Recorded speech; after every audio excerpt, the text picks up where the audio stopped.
नमस्कार. सुंदर भारत न्यूजमध्ये आपल्या सर्वांचं मनपूर्वक स्वागत.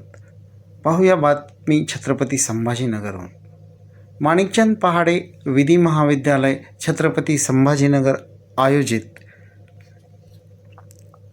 राज्यस्तरीय वादविवाद स्पर्धा 2024 दयानंद विधी महाविद्यालयाच्या संघाने पटकावले सांघिक विजेतेपद. MP लॉ महाविद्यालय वादविवाद स्पर्धा गेली 18 वर्ष आयोजित करण्यात येते.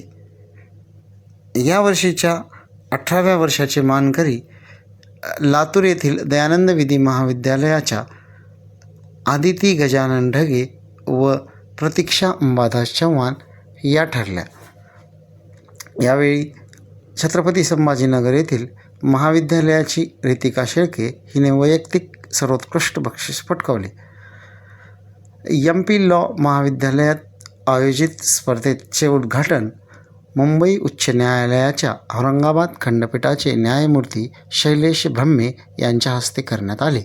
यावेळी संस्थेचे उपाध्यक्ष ॲडव्होकेट राजेंद्र देशमुख, प्राचार्य डॉक्टर CM राव, उपप्राचार्य श्री किशन मोरे, डॉक्टर अर्पणा कोतापल्ले व स्पर्धेचे समन्वयक डॉक्टर दिनेश कोलते यांची उपस्थिती होती. या स्पर्धेत राज्यभरातील 30पेक्षा अधिक संघांनी सहभाग नोंदवला. त्यात लातूरच्या दयानंद विधी महाविद्यालयाच्या संघाने 11,000 रुपये व ॲडव्होकेट बाळासाहेब कर स्मृतिचषक हे प्रथम पारितोषिक मिळवले. शिवछत्रपती महाविद्यालयाच्या रितिका शेळके व शहीद अशफाक शाह यांनी 7,000 व स्वर्गीय पुरुषोत्तम पळणीटकर चषक असलेल्या द्वितीय पारितोषिक पटकावले. तृतीय 5,000 रुपये व चषकाचे मानकरी संभू विज्ञान महाविद्यालयाचे जय लिपणे व संहिता भालेराव हे विद्यार्थी राहिले. वैयक्तिक सर्वोत्कृष्ट 5,000 रुपयाचे बक्षीस रितिका शेळके हिने पटकावले. उत्तेजनार्थ बक्षिसे यावेळी देण्यात आली. तसेच या स्पर्धेमध्ये प्रथम क्रमांक पटकावलेल्या संघांचे वादविवाद तसेच द्वितीय आणि तृतीय तसेच काही निवडक संघांचा वादविवाद पाहूया. राजकारणात नवी दिशा आली, धोरणांनी समाजाला नवी वाट दाखवली. जेव्हा नेतृत्व जबाबदार ठरलं तेव्हा समाजाचं आरोग्य संपन्न झालं. नमस्कार, मी स्पर्धक सांकेतिक कोड क्रमांक 17B. प्रस्तुत विषयाच्या प्रतिकूल बाजूने मी माझे मत मांडते. राजकीय पक्षांची धोरणे सामाजिक स्वास्थ्यास हानिकारक ठरत नाहीत. मित्रहो, सर्वप्रथम आपल्याला हे समजून घ्यायला हवं की कोणत्याही देशाचा विकास हा समाजाच्या स्वास्थ्यावर आधारित असतो. परंतु सामाजिक स्वास्थ्याचं मोजमाप हे केवळ शारीरिक आरोग्यानेच होत नाही, तर आर्थिक, मानसिक आणि सामाजिक समृद्धी ही त्याचा एक महत्त्वाचा भाग असते. भारत हा जगातील सर्वात मोठा लोकशाही देश असून लोकांनी लोकांसाठी निवडलेल्या राजकीय पक्षांचा किंवा त्यांच्या कार्यपद्धतीचा इतिहास पाहता स्वातंत्र्यानंतरच्या आजपर्यंतच्या काळात विविध राजकीय पक्षांचे सरकार स्थापन झाले. ज्या त्या सरकारने तत्कालीन वेळेच्या परिस्थितीवर विचार करून लोकहितार्थ अनेक योजना राबवल्या. त्यामुळे त्या योजनांना आपण राजकीय पक्षांच्या योजना म्हणून संबोधतो. राजकीय धोरणं ही देशाच्या भविष्याचा आरसा असतात. आज आपण पाहतो की भारतातील अनेक धोरणांनी देशाला जगाच्या पटलावर एक नवी ओळख दिली आहे.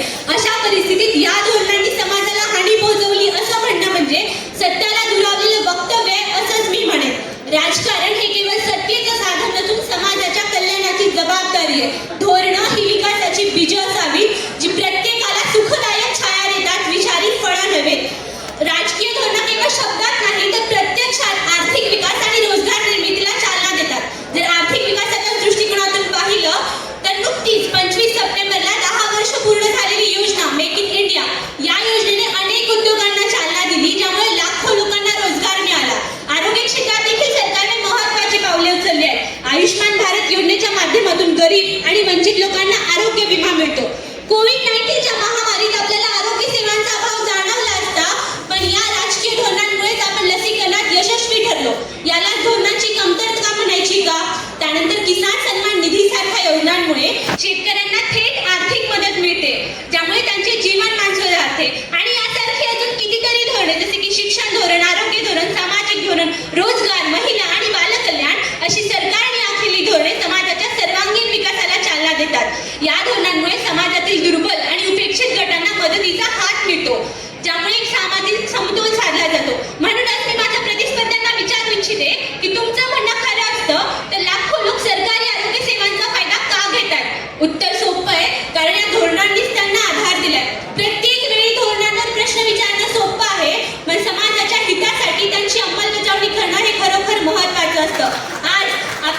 स्वच्छ आणि निरोगी वातावरणात उभे आहोत ते याच राजकीय धोरणांचे फळ आहे. याला हानिकारक म्हणायचं का? त्यानंतर सार्वजनिक वाहतूक म्हणजे सामान्य माणसाच्या जीवनाशी थेट संबंधित धोरण. देशातील विविध शहरांमध्ये मेट्रो सारखी उत्तम वाहतूक व्यवस्था तसेच सर्वत्र चांगले रस्ते उपलब्ध करून देण्यात आले. दिल्लीतील मेट्रो किंवा मुंबईतील लोकल यासारख्या सार्वजनिक वाहतूक प्रणालीमुळे लाखो लोकांच्या दैनंदिन जीवनात सुधारणा झाली. तुम्हाला धोरणाचा परिणाम दिसत नाही हे तसं आहे जसं झाडाला खत पाणी घातल्यावर लगेचच फळं हवीत असं म्हणणं. मित्रांनो, तुम्हाला माहिती आहे का आपलं भारतीय लष्कर हे जगातील सर्वोत्तम लष्करांपैकी एक आहे. सरकारच्या धोरणामुळे भारतीय लष्कराने आपली क्षमता आणि ताकद सातत्याने वाढवली आहे. उरी आणि बालाकोट सारख्या घटनांमध्ये आपलं लष्कर दाखवून देतं की आपली सुरक्षा ही सर्वात महत्त्वाची आहे. त्याचा थेट परिणाम सामाजिक स्वास्थ्यावर होतो. आज भारताची जागतिक स्तरावर एक भक्कम आणि सन्माननीय प्रतिमा आहे.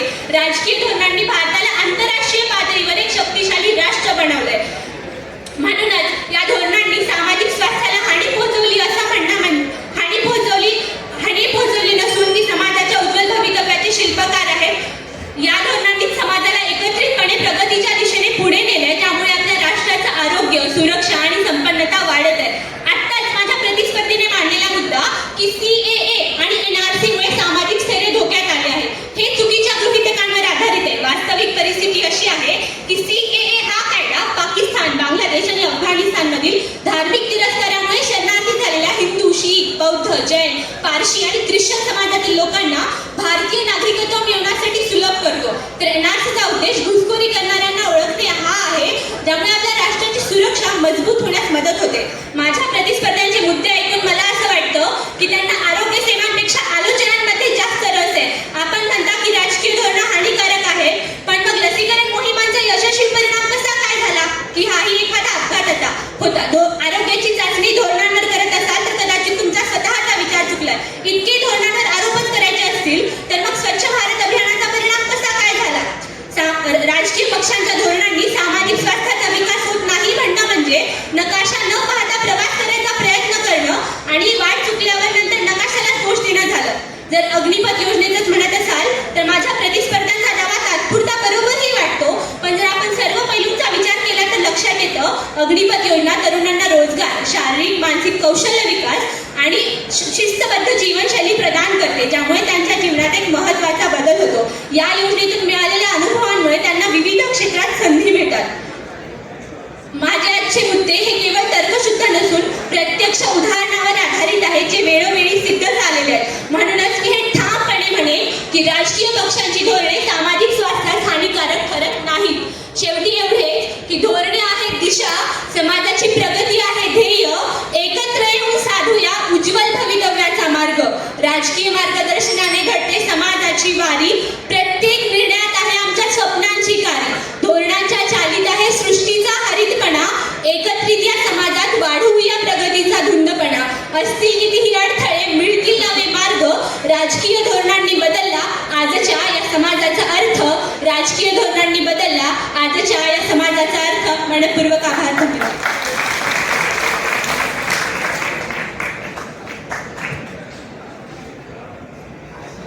यानंतरचा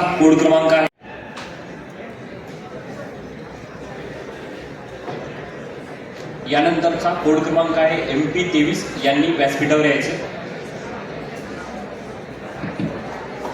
परीक्षकांसाठी कोड क्रमांक MP 17. नमस्कार मान्यवर परीक्षक मंडळ, मंचावर उपस्थित मान्यवर आणि माझ्या सर्व सहस्पर्धकांना. विचारांनीच क्रांती घडवली जाते आणि क्रांती ही विचारांतूनच निर्माण होते. जशी शब्दात शक्ती असते तशीच विचारांमध्ये परिवर्तनाची ताकद. यश मिळवण्याचा मार्ग हा विचारांमधून, तर्कशक्तीमधून आणि धैर्याने प्रश्न विचारण्यामधूनच जातो. या विचारांना अनुसरून आज मी सांकेतिक कोड क्रमांक 17A एका अत्यंत महत्त्वाच्या विषयावर म्हणजेच राजकीय पक्षांची धोरणे सामाजिक स्वास्थ्यास हानिकारक ठरत आहेत किंवा नाही या विषयाच्या आणि सद्यस्थितीच्या अनुकूल बाजूने मी माझे मत व्यक्त करणार आहे. मित्रहो, आपण ज्या समाजात जगतो त्या समाजाचं स्वास्थ्य आणि समृद्धी ही राजकीय पक्षांच्या धोरणांवरच अवलंबून असते. समाज हा एका संगणकाप्रमाणे आहे आणि राजकीय धोरणं त्याचे सॉफ्टवेअर. जर सॉफ्टवेअर चुकीचं असलं तर संगणक तर बंद पडणारच, नाही का? त्याचप्रमाणे चुकीची राजकीय धोरणं समाजाला गाळात लोटू शकतात. राजकीय पक्षांचे निर्णय आपल्या जीवनाच्या प्रत्येक बाजूला प्रभाव प्रभावित करतात, मग ते आरोग्य असो, शिक्षण असो किंवा सामाजिक समरसता. परंतु आज प्रश्न हा आहे की हे निर्णय खरंच आपल्याला हानी पोहोचवत आहेत का, यावर आपल्याला गहन मंथन करण्याची गरज आहे. अहो, समाजामध्ये ध्रुवीकरण आणि तेढ निर्माण केली जात आहे. राजकीय पक्ष आपल्या फायद्यासाठी जातीय, धार्मिक आणि सांस्कृतिक भेदभाव घडवून आणतात. राजकीय पक्षांनी केलेली भ्रामक आश्वासने, अस्थिर निर्णय आणि योग्य नियोजनाचा अभाव यामुळे समाजावर नकारात्मक परिणाम घडून येतो. राजकारणाच्या चढाओढीत सामान्य नागरिकांच्या आरोग्याच्या गरजा मात्र दुर्लक्षित केल्या जातात आणि या निर्णयांचा थेट परिणाम समाजाच्या शारीरिक, मानसिक आणि सामाजिक स्वास्थ्यावर होतो, ज्यामुळे समाजामध्ये ताणतणाव वाढतो. सांस्कृतिक विभाजन आणि असमानतेचं बीज हे राजकीय निर्णयांतूनच पेरलं जातं. अनेकदा सत्तेचा खेळ धोरणांच्या माध्यमातून समाजाला हानी पोहोचवतो, ज्याचे दुरोगामी परिणाम दिसून येतात. अहो, आत्ताच 2019 मध्ये लागू झालेली CAA, the citizenship amendment act आणि NRC, the national registers of the citizens act, या कायद्यांमुळे देशभरात मोठा वाद निर्माण झाला. या कायद्यांच्या विरोधात कित्येक आंदोलनं, कित्येक निदर्शनं काढण्यात आली, ज्यामुळे सामाजिक स्थैर्य तर धोक्यात आलंच, पण त्याचबरोबर धार्मिक ध्रुवीकरणही घडवलं गेलं. शेवटी हे धोरण समाजाच्या मानसिक स्वास्थ्यावर प्रतिकूल परिणाम करणारच ठरलं ना, ज्यामुळे लाखो लोकांनी अस्वस्थतेचे जीवन जगायला सुरुवात केली. अहो, भ्रष्टाचारामुळे सरकारच्या निधीचा योग्य वापर होत नाही. जेव्हा एखादा राजकीय पक्ष आपल्या ध्येय धोरणातून व्यक्तिगत फायद्यांचा विचार करतो, मुळात त्याच वेळी समाजाच्या मूलभूत तत्वांना आणि आरोग्याला हानी होण्याचा धोका निर्माण होतो. मान्यवर, माझ्या प्रतिस्पर्ध्यांना राजकीय पक्षांच्या धोरणांवर एवढा विश्वास झालाय की ते कदाचित मान्य करतील की चंद्रावरही दवाखाना उभा करण्यात आलाय, त्याचे परिणाम पृथ्वीवर जाणवत आहेत. अहो, विकासाच्या नावाखाली पर्यावरणाचा ऱ्हास केला जातो. राजकीय पक्ष आपल्या ध्येय धोरणातून चुकीचे परिणाम घडून याचे उदाहरण जर द्यायचे असले तर आरिजंगातील मेट्रो कारशेड प्रकल्पामुळे 2019 मध्ये मोठा वाद निर्माण झाला. राजकीय पक्षांनी विकासाच्या नावाखाली जंगल तोड करण्याचा निर्णय घेतला. कित्येक लोकांनी आणि पर्यावरणीय कार्यकर्त्यांनी विरोध केल्यानंतरही हा वाद विकोपाला गेलाच, ज्यामुळे समाजाच्या स्वास्थ्यावर नकारात्मक परिणाम घडून आले. अहो, दिल्लीसारख्या महानगरात वायू प्रदूषणाचे संकट वाढतच चालले आहेत. राजधानी दिल्लीमध्ये राजकीय पक्षांनी वेळोवेळी दिलेल्या आश्वासनांवरून ठोस उपाययोजना केल्या नसल्यामुळे राजधानी दिल्लीतील वायू गुणवत्ता ही गंभीर स्तरावर जाऊन पोहोचली आहे.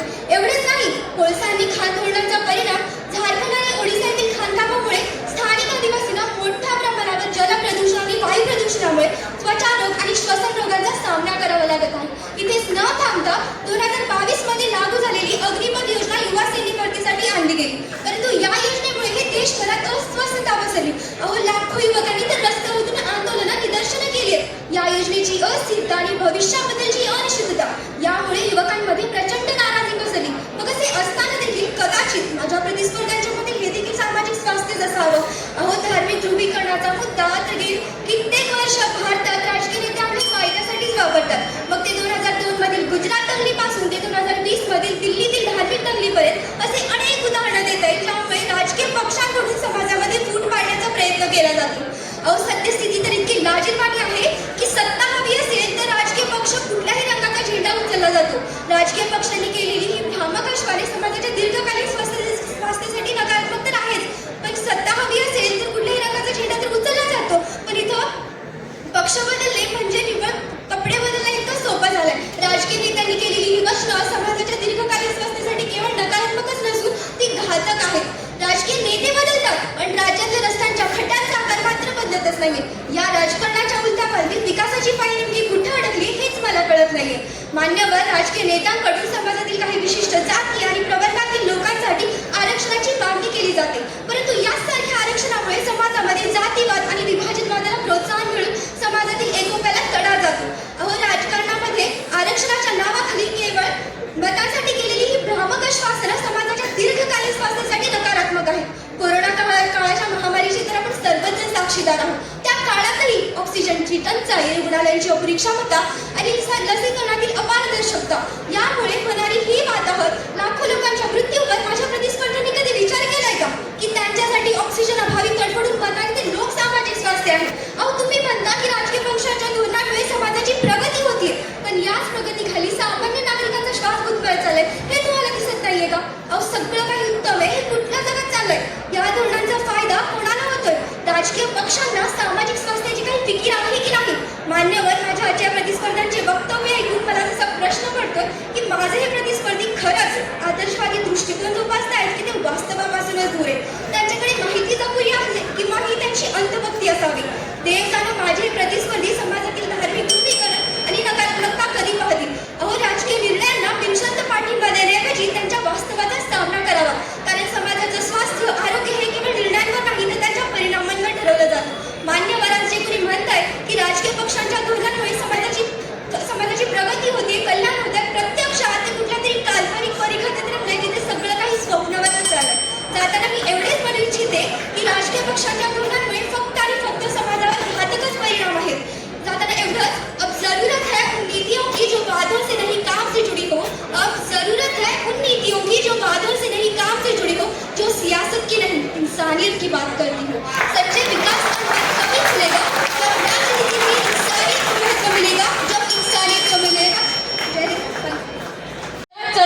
लोकांपर्यंत पोहोचले तेव्हा जन्म झाला काँग्रेस नावाच्या राजकीय पक्षाचा.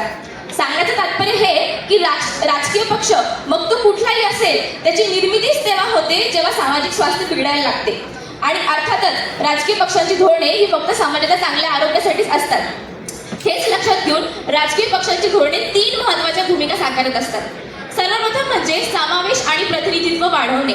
राजकीय पक्ष सत्ता मिळवण्यासाठी किंवा सत्ता टिकवण्यासाठी जास्तीत जास्त लोकांपर्यंत पोहोचू पाहतात आणि म्हणूनच समाजातील सर्व वर्ग, सामाजिक व आर्थिकरित्या मागासलेले वर्ग, दलित, स्त्रिया, दिव्यांग, तृतीयपंथी या सर्वांचा समावेश. The way forward is clear. More accountability, more representation, and a relentless push for social justice. Let us work together to ensure that every policy uplifts rather than divides our nation.